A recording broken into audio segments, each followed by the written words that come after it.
Success isn't just what you build, it's who you build it with. Today we have David Boher as our guest today on the 180 Shift podcast.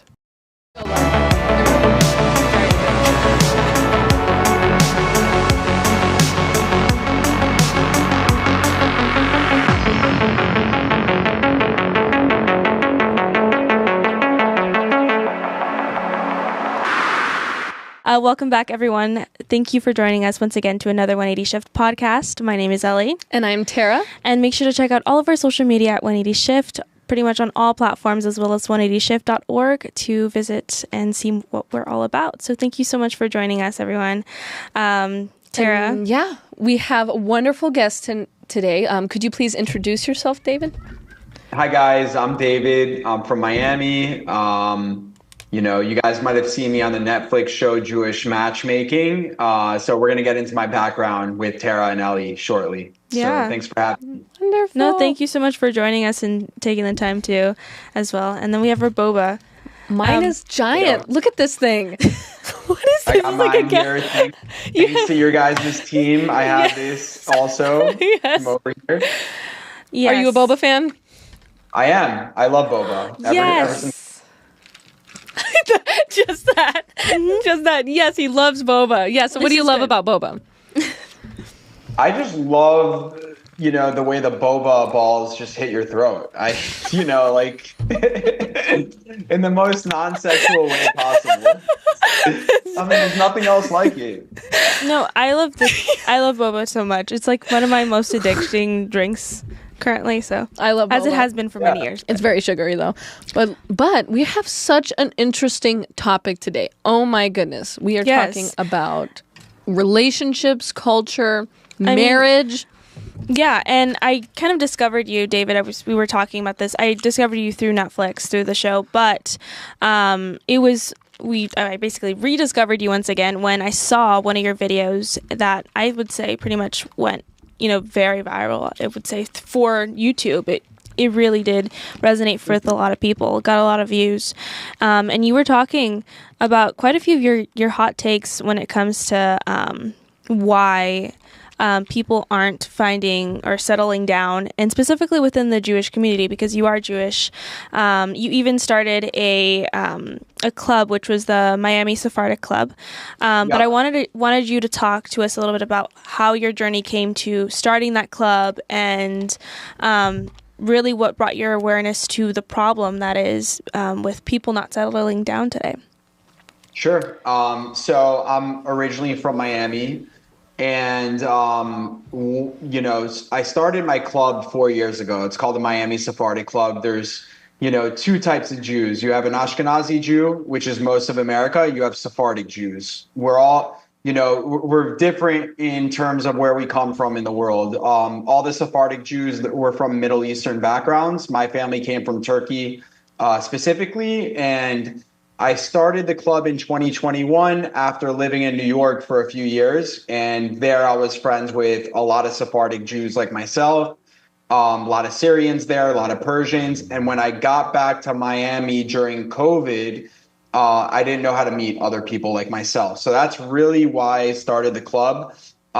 Through the years, I've had very large scale events for the young professionals community here in Miami, the Jewish community.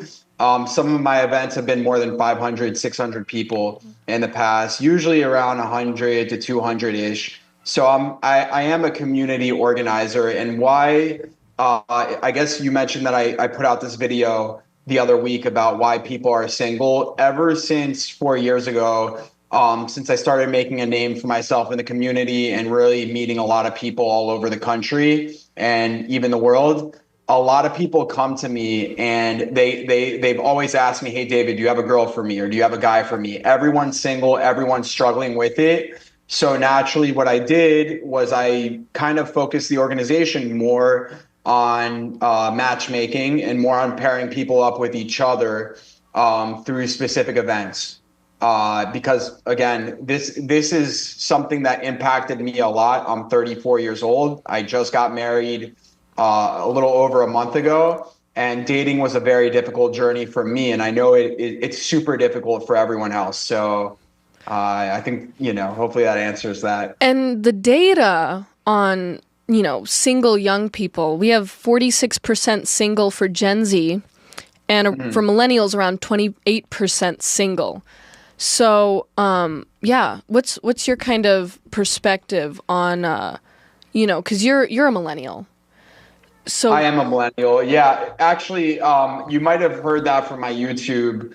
The data to me, it showed that actually people in the 1980s, whatever generation that was, my parents got married in 1982, 1983. That was where the 28% comes in, but it really does seem that's a big increase right there. We're talking 46% to 28% over the course of like 30 years. And, it has gotten so much worse over time, and it's continuing to get worse. I don't think it's going to get any better with the way things are going. So I think were you asking why do I think it's happening? Or I was asking kind of what is your personal perspective as a millennial, and just from your story of what you saw amongst your peers, from specific characteristics or maybe something you struggled with. I think no matter what age group you're in, whether you're a millennial or you're even older, everyone's having a super difficult time. And that's across the board all the way up through Gen Z. I think it's difficult for everyone. And I personally do think that the older you get, the less options you have, because you have a lot of people who are already married, they have kids, or they're divorced and coming with all sorts of baggage. And from what I see, the older you get, from 30s to 40s to 50s and et cetera, it gets harder and harder because your options are more limited. Yeah, that's so true. So what did you see? Because let's look back when you were in school, in college. What did you notice in your college culture about the dating culture that was there? About the dating life? Yeah. Yeah, I would say from what I remember about college, and I graduated like 11 years ago, I went to the University of Florida, which is a huge public school. It's a party school. So when I was there, I was dating. I was in 2 serious relationships at different points, but most people were just partying and having fun. And just kind of, a lot of people, it was more acceptable to kind of bounce from one relationship to the next. So that's really what school is like. And from what you saw, because what year was that? I graduated 2014. Okay, so that was more than 10 years ago. So can you explain when you said, just hooking up and having fun? You don't have to be explicit, but what did that look like on a daily basis for like an average girl who is participating in this lifestyle? I think what you would probably see with I did see with girls back then is that they'd have many short-term flings. They, like in my school, Greek life was really big. So people had like all sorts of socials and parties and things like that. So they were really concerned about bringing dates to these parties, but a lot of the times it was short-lived. And we also had big football games. I'm not a huge football fan myself, but things from what I could see back then were really crazy. I mean, people would just hook up randomly every single weekend because everyone would be drinking. That was part of the culture. Yeah. So that's really what college was like back then. And then these people were going to school together. Did you ever notice or pick up any like social cues of awkwardness, especially with, these women sleeping around with all their classmates? Did you ever pick up, or did people just kind of pretend like it wasn't happening? Well, I do want to preface it and say, like, it's something that happens more than often in public school, but it was a public college, but there were also a lot of good and grounded people. It was kind of a mix, but it was definitely something that did happen.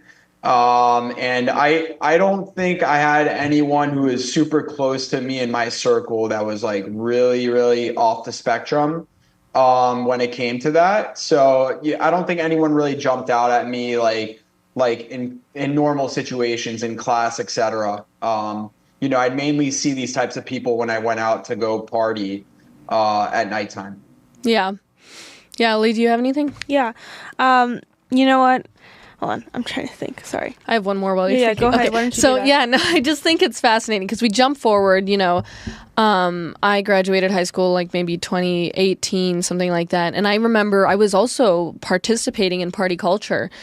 And I would hear stuff like there's a trend called roaching, which actually like originated in New York. Have you heard about that one before? No, never heard about It's that. disgusting. It's disgusting. It's like hook up with as many people as you want, party, just drink, like just do whatever you want, and it's like that's such a defining era, I think, from how far we've come for like human decency, Yeah.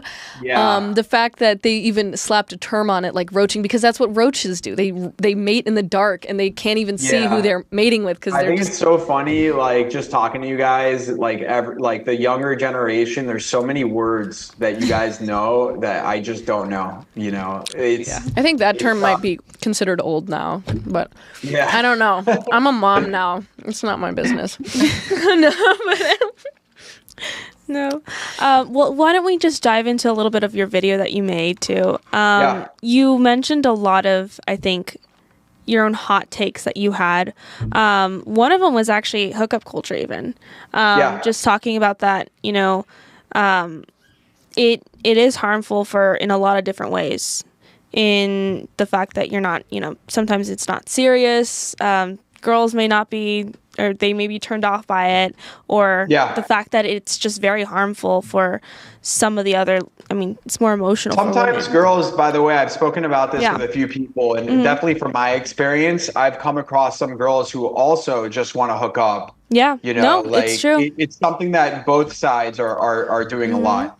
Yeah, women have a huge problem with that nowadays, I feel like. Yeah. And then half of them are gay. So it's like, it's not even just like, I feel like nobody's safe. I remember when I was about maybe like 17 or something like that, I had one friend who, it was just like constantly, she was trying to like find someone to hook up with. And if there was nobody around, she would like start looking at me like, hey, and I would be like, no, bro, no. But she was like a pretty average person that I knew. Like it was, and she had both her parents in the home. It was just really confusing. But she was like a common like that type of lifestyle was pretty common, I would say, when I was later in high school.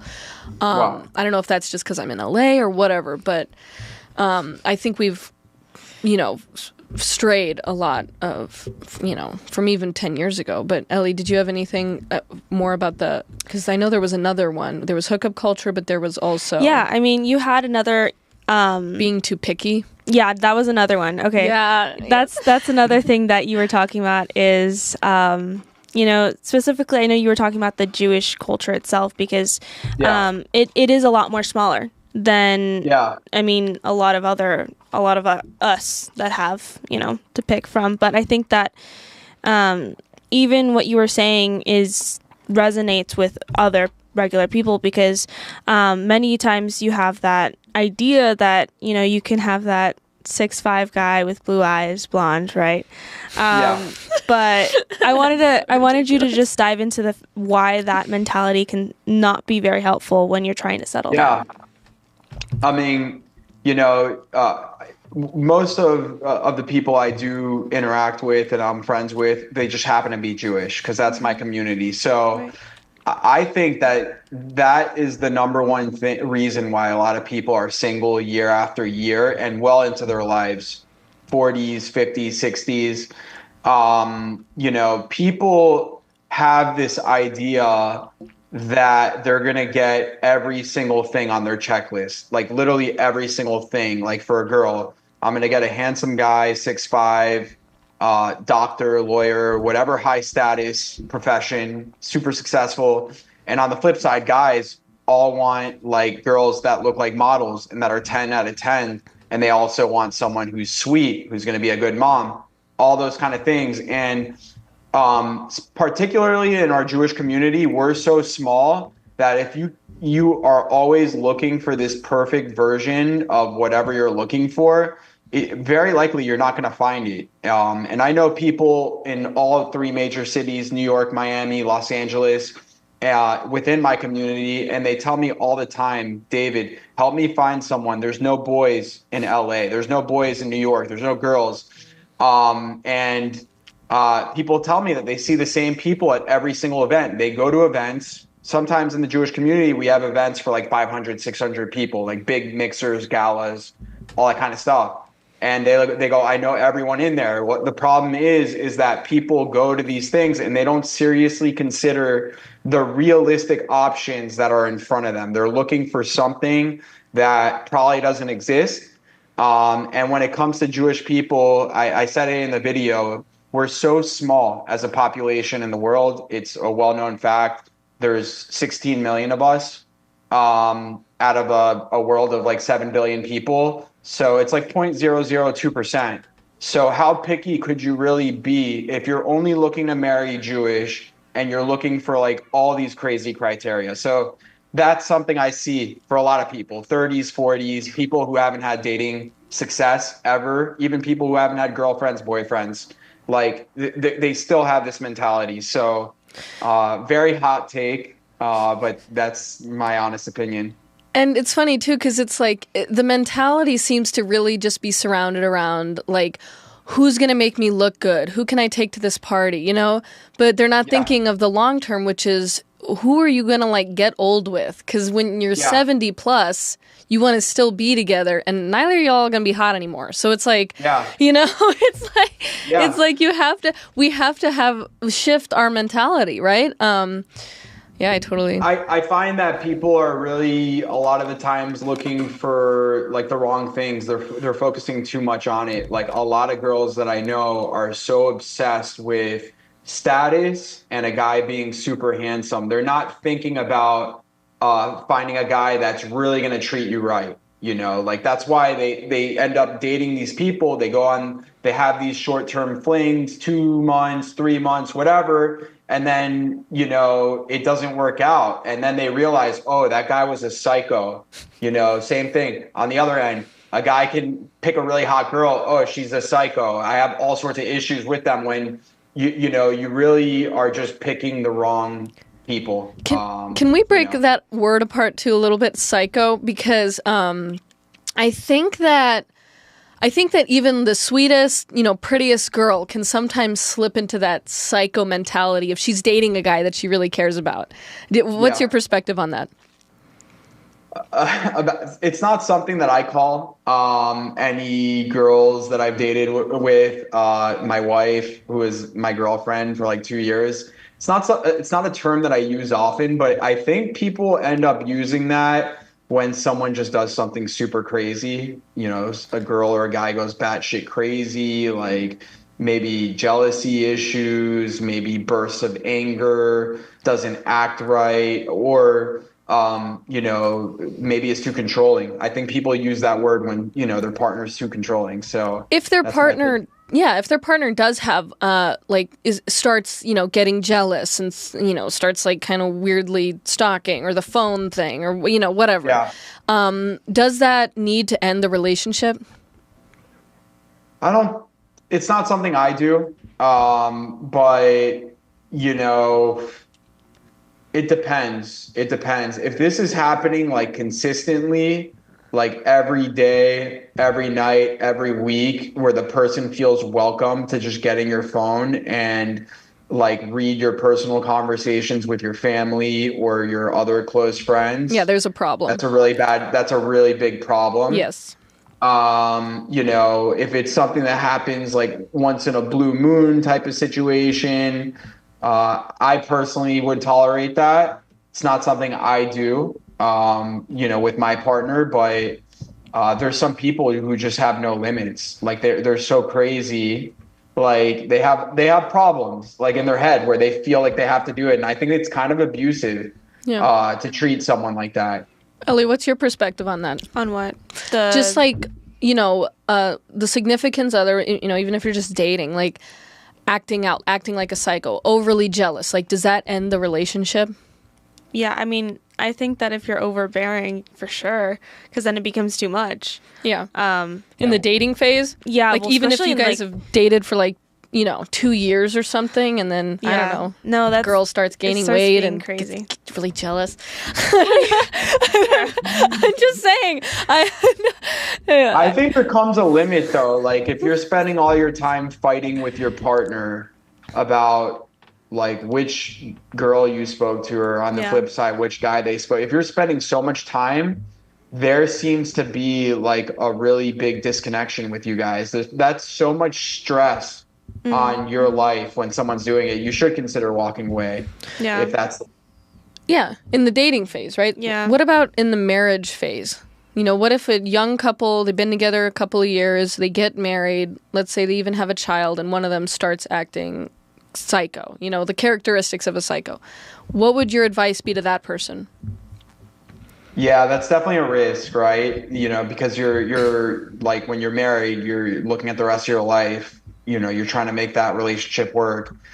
I think it's harder to break things off in that case, especially if you have kids. It's harder, but in a really bad scenario, those relationships can turn abusive, especially if it's a guy who's like super, super jealous.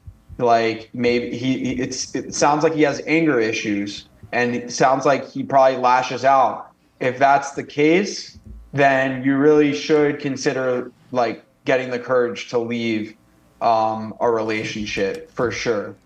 Should the risk of that scenario happening prevent someone young from getting married in general? No, but it should. Like you should want to get married. I think everyone really unlocks their full potential when they're married and they have kids.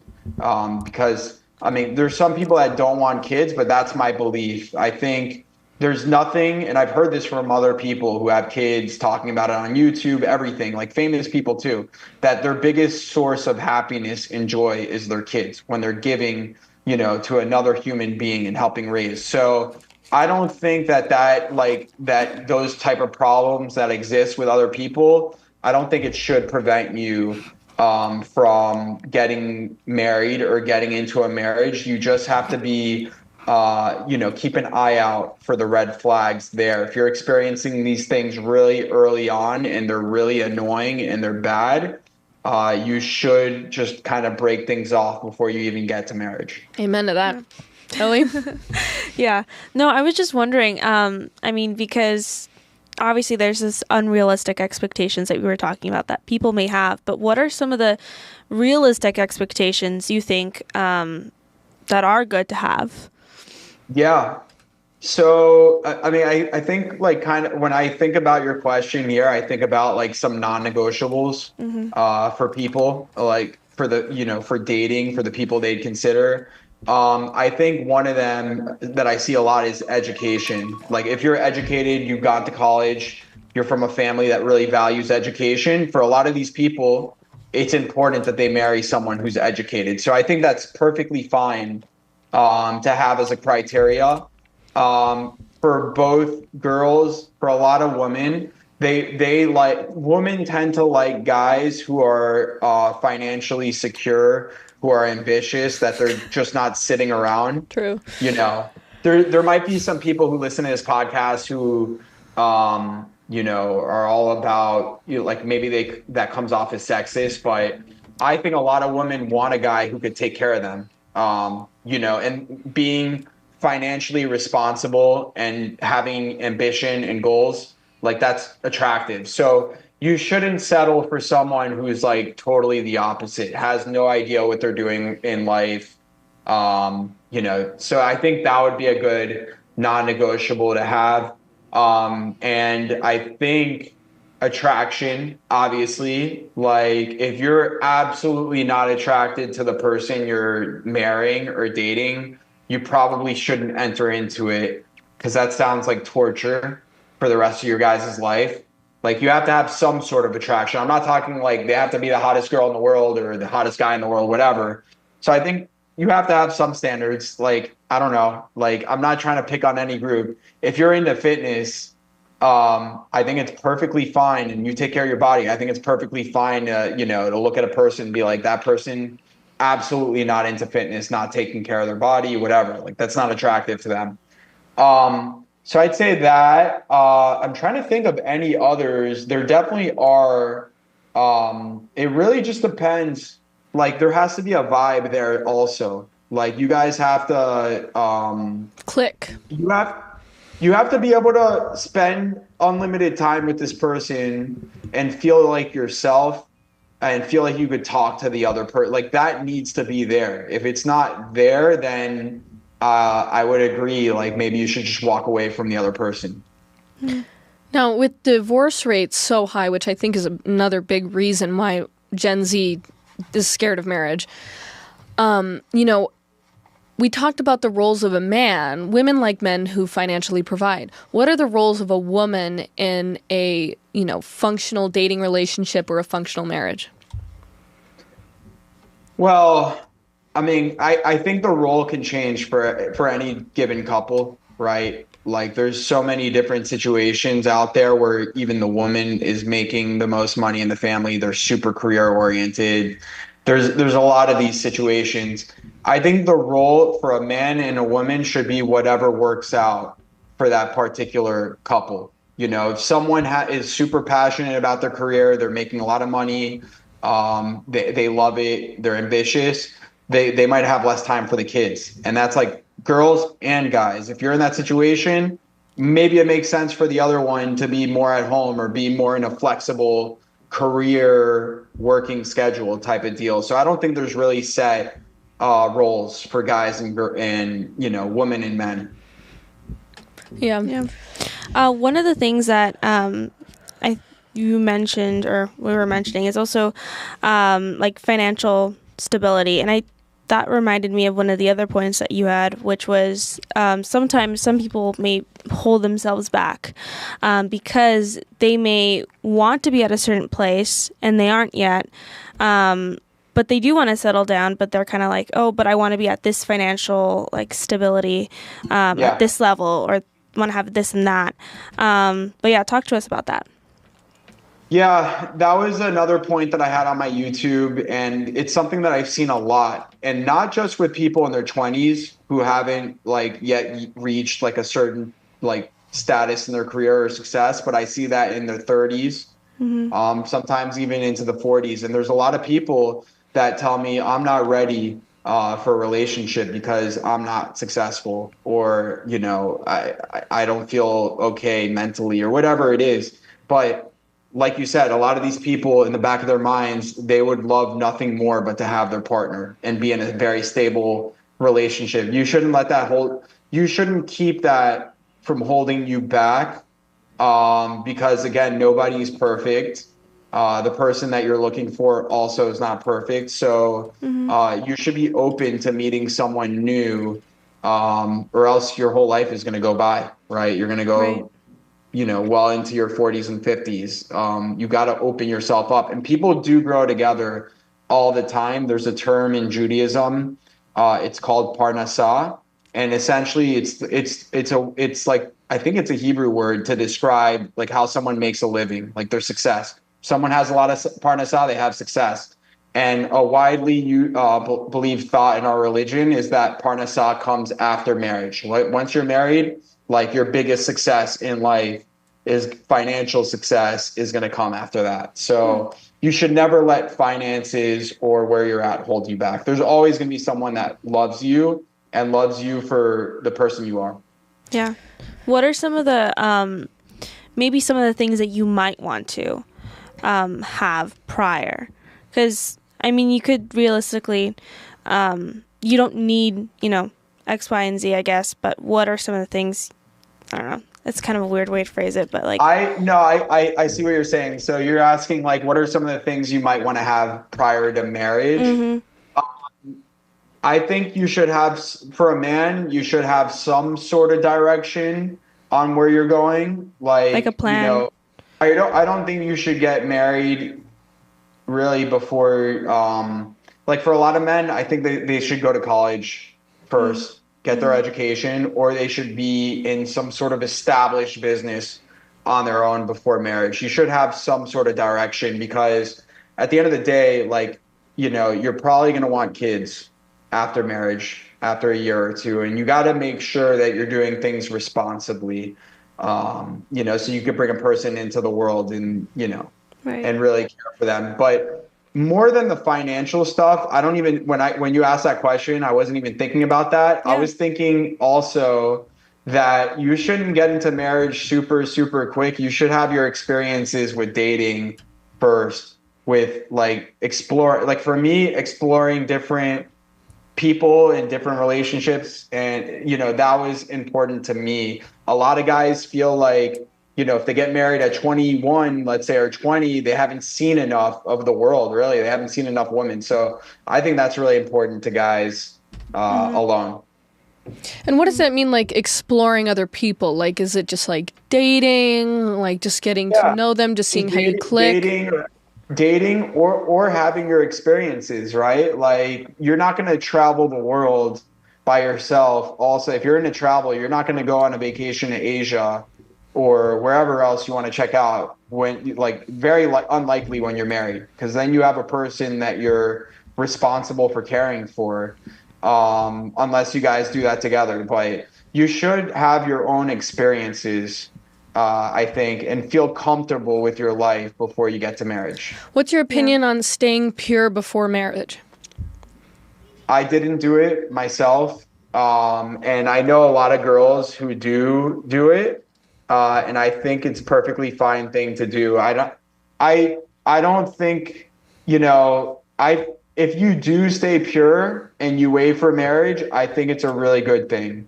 Why is that? Well, I think hooking up, and I spoke about this on my pod, when you hook up with someone, it accelerates the relationship a lot. You guys start falling for each other really quickly. And if a person's hooks up with a lot of people before marriage, that means that they've developed feelings for a lot of different people. So when they finally get to marriage, maybe it'll be easier for them to get out of that marriage. So for that reason, I think that people who don't hook up before marriage and save themselves, they're going to be more loyal to their partner. It's going to be even more meaningful for them. Yeah. Well, I think that your point where you said having experiences, I think that that stays true even when you're in a relationship, being able to have your own things that you do, like traveling, seeing things, even if it is with the person that you choose to marry. It's so important to have those things that you are able to do. Yes. Yeah. Absolutely. Yeah. I'm going to be, married, I think 5 years this September. And it's just crazy. The road trips, the kids, it's so funny because now me and my husband, it's we don't even go oh, remember that one time? We just have been doing life together for so long that it's just wow. Developed the tone. It's like we both have this shared experience. It's so important, to continue doing that. And it's so hard to get my husband to go on a road trip. He's like, I don't want to do that. I'm like, please. And then he has a great time, and he's like, good stuff to see. By the way, I love road trips in California. It's oh my gosh, yeah. We went down the one time. That was a nightmare. Anyway, no. But I just wanted to note, one of the other things that you were talking about on the video as well was the harms of basically was it one of them was dating multiple people at once and not giving that one person a shot, which is something that I've seen so much. Why don't you just talk to us a little bit about what you were meaning when you said that? Yeah. So first off, I do want to say a lot of these things I'm talking about are mistakes I made for many years too. And that's what kept me single till 34. So I'm not perfect. If anyone's listening out there thinks otherwise. A lot of people today, more than ever, are dating multiple people at once. I've seen this a lot in every single city. Especially in New York, where I lived for a period of time before Miami. And it's so normal today to go on a date on one day and then go on a date 2 days later with someone else. And you keep a rotation. A lot of guys here on the East Coast, I don't know about the West Coast, but they call it a quote unquote, I have my rotation of girls. And is Yeah. that a Gen Z thing, by the way? It's to just say the sick. rotation That's work? what it is. It's disgusting. All right. So Are the women everyone, okay with this? yeah. So everyone who's single has a rotation, and the problem is, and I hear this from girls. Girls will tell me that, oh, things didn't work out with this guy because he wasn't vulnerable with me. Like, I don't know what it was. I couldn't crack through to his soul. He didn't share anything really personal with me. And probably the reason why he wasn't vulnerable with this person is because he probably has different women that he's seeing throughout the week. How can you be vulnerable with with a person that you're dating when you're just seeing different people and not giving one person enough time to get to know them and for them to get to know you? So I think people who are quote unquote have rotations, they're not becoming vulnerable with the people that they're dating, and getting deep with someone is what really leads to a long lasting relationship. And very likely marriage. So that's what I mean by that. And also, the second point that I want to make about hooking up with multiple people at once, or dating multiple people, it results in people wasting each other's time a lot, because often the case is maybe it's the guy or the girl that likes the other person more than the other way around, and the person who has the rotation is really wasting that person's time. It's stealing valuable time from that person that they could take to find someone who's a lot more loyal. So it's just a huge waste of time for a lot of people, especially people that want to get married. That is so true. Yeah. And we see so much of that just everywhere in the United States. I mean, it's crazy. Yeah. And you know what? One thing that I had, I want to know your opinion on was, while it may be a lot of mistakes that we do make, do you believe that there is a role that society plays in maybe holding people back, or I don't know if it's holding people back, but just plays some sort of role in the fact that, people may not be getting married or settling down? Yeah, it's like preventing them from, getting married and starting families. When you say society, like, I guess, are you just talking about like American society? Like, I think it's the older generations. I think it's like, it's baby boomers. We're going to get into older generations too. I do want to say this, and I've seen this in my personal life, and I know a lot of other people in my community have seen this too. Sometimes parents of your dating partners make it really difficult for you. They're also the ones that are extra picky. It could also be parents. So if we're going to talk about society, sometimes parent standards are really through the roof. I don't know if you guys have seen that. Oh yeah. Yes. You also see that especially culturally too. Yeah. For example, a few years ago, I dated a Persian girl in LA. Her family didn't accept me at all because I'm not Persian. Like, this is a societal thing. People like to stick with their own. So yeah, I think society does.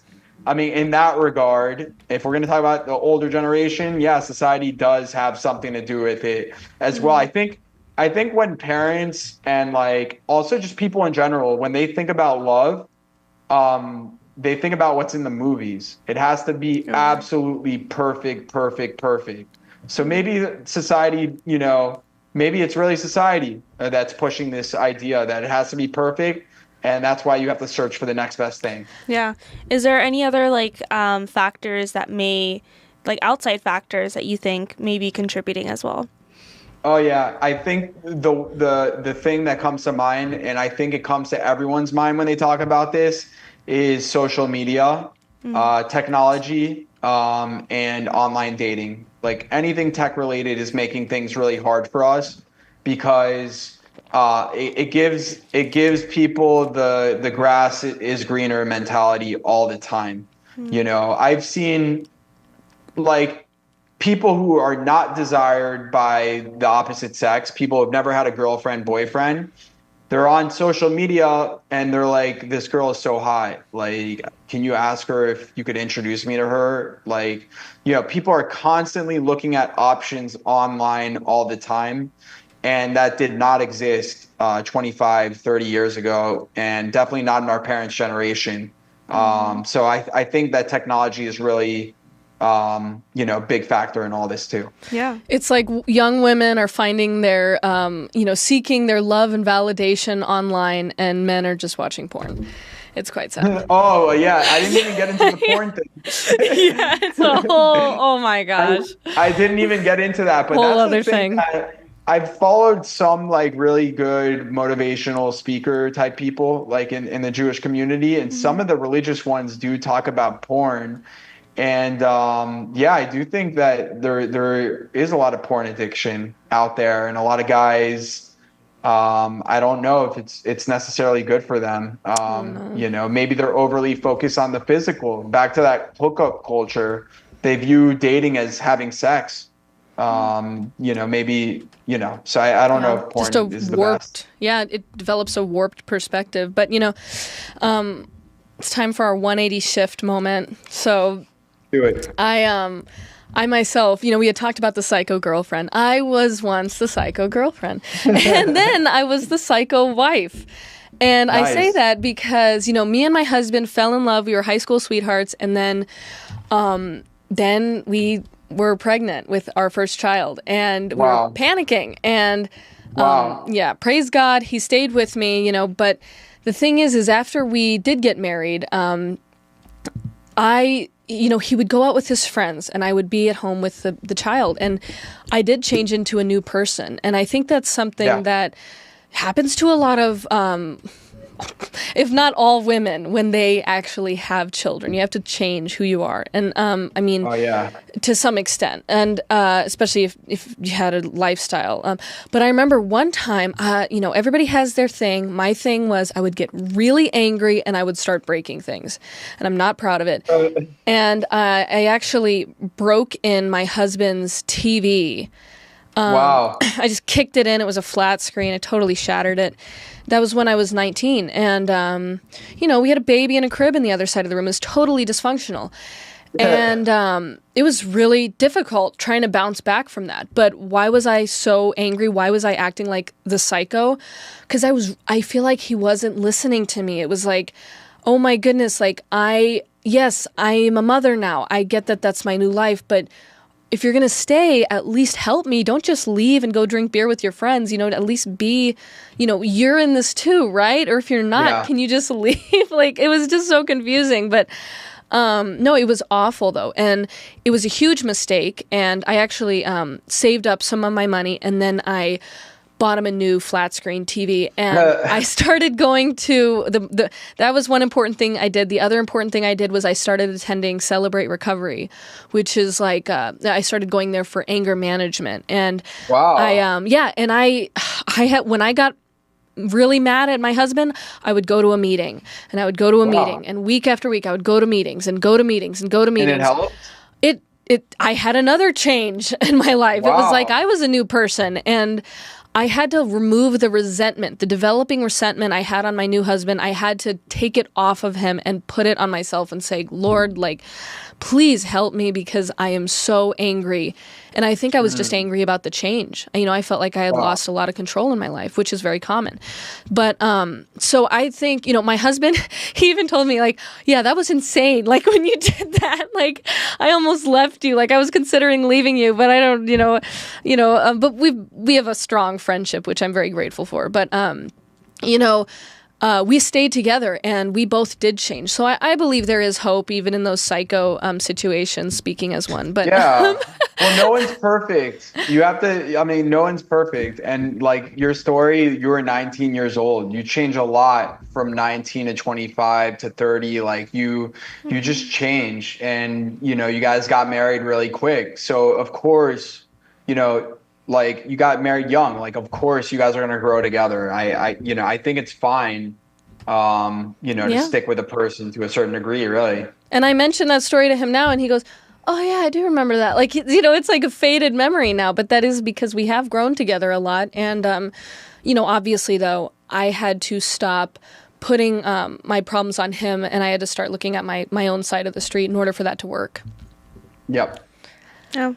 Yeah, there's a 180 shift moment right there. I was the psycho girlfriend all along. No. Anyway. Well, I do have another question for you.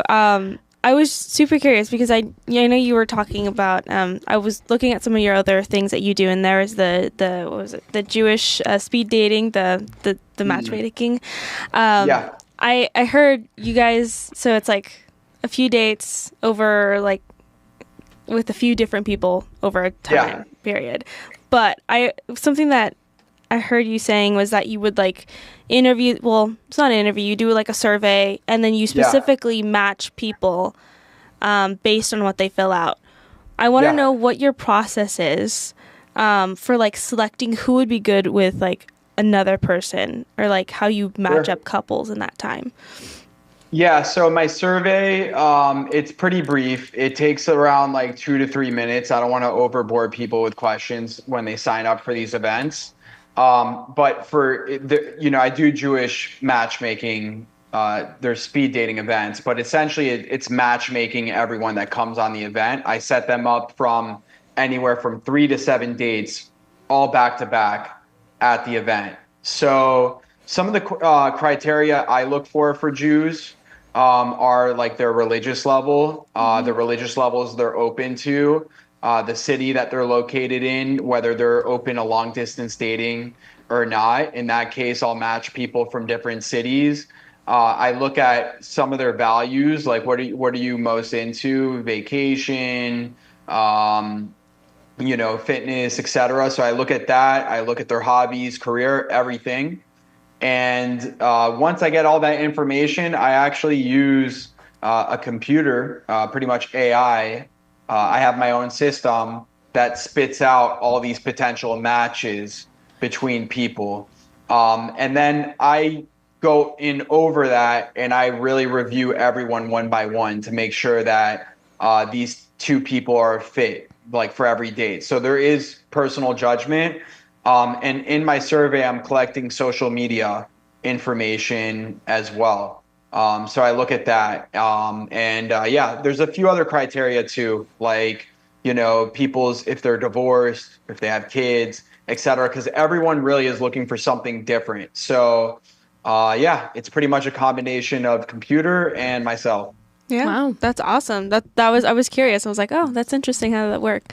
But yeah. That's actually really cool. Have you had any like good experiences, or people have told you like, hey, this has actually worked out for me? Yeah.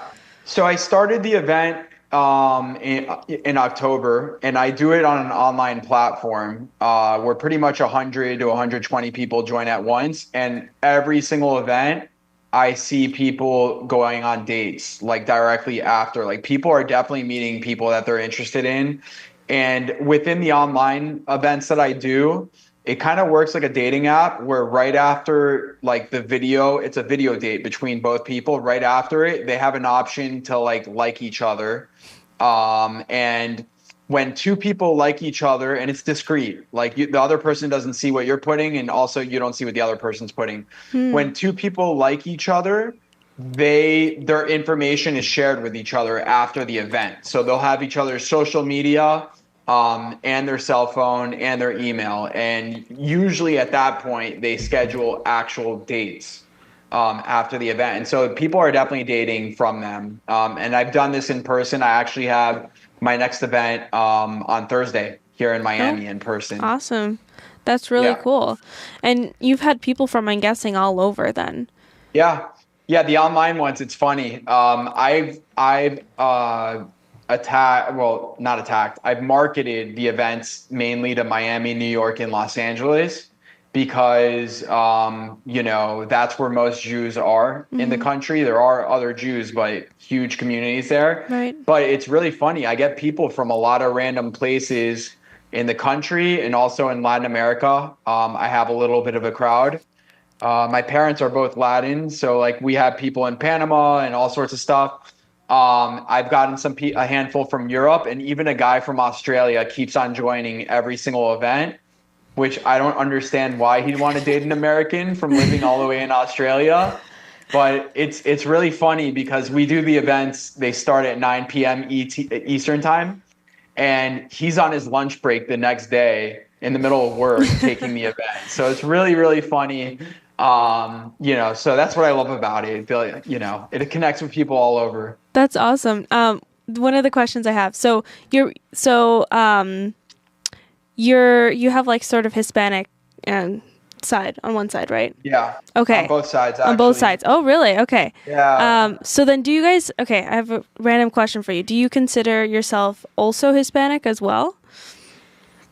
I mean, I'm very American because I was born in America, born in Miami, but both of my parents were born in Cuba. And they both speak Spanish. They're Latin speaking. A lot of our friends who come over the house also Latin, Spanish speakers.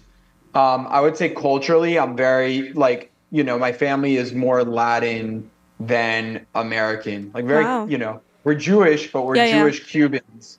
But we have a very interesting family path because we all came from Turkey originally. We went from Turkey to Cuba. And there's actually a whole community of people like us in Miami. Yeah, no, I've noticed that there's a growing community of Jewish people who are in like South America now, and so I've noticed them. I know. Growing up here in Miami, I've had cousins grow up in Panama, and my mom actually grew up in Panama. After Cuba, she went there. And growing up here in Miami, I know Jews who are Colombian, Venezuelan, Mexican, like literally every potential like Latin American country you can imagine. So it is a big thing.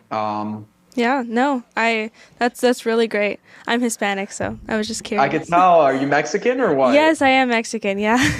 Yeah, I got that vibe. It's so cool, the history on that, because me and my husband both found out that we were actually Sephardic Jewish as well. No kidding. But because they had to, during the Spanish Inquisition, they had to leave Spain. And my heritage went to New Mexico, and his heritage went over to the Philippines. Or they went to Mexico and then they went to the Philippines. Oh, yeah. Wow. So it's really interesting, though. There's a lot of people who are like from Christian and Catholic backgrounds. You're not Jewish, right? Or no, you're not, right? No, I don't think we have any Jewish heritage on my side. No. But we found out we were. Jewish? Yeah, we found out my family on my dad's side is Sephardic Jew. Yeah. Yeah, that's crazy. Yeah, so my family also, we came from Turkey, but the whole story with the Turkish Jews is we came from Spain originally, way back in the day. Yeah, so it's fascinating. Spain to Turkey. Yeah. That's crazy, though. A lot of people are like you, though, out there. Like, they discover this about their family. Like, it happened. Yeah. Yeah, there you go. Yeah, it's fascinating. And I know we're getting up to closer to the hour, but I had another question for you, and can be pretty much anything you can think of. But what is your advice to young people? And I'm serious, it could be anything. But yeah. My advice to young people, I tell every young guy when I meet him to not waste their time. Don't get caught up in the party. Like, don't put so much emphasis on partying. And I always tell them stay away from drugs. That's helpful. That's good advice. Yeah. I made all these mistakes when I was younger, but a lot of in my generation, the young people in their early 20s and upper teens, they were so focused on partying and going out and like this fast-paced lifestyle. But if the quicker you can move away from that, the closer you're going to get to your real goals in life. So I just always tell guys and girls, think seriously, have a long-term mindset, and also in dating, don't fall into these traps that we spoke about.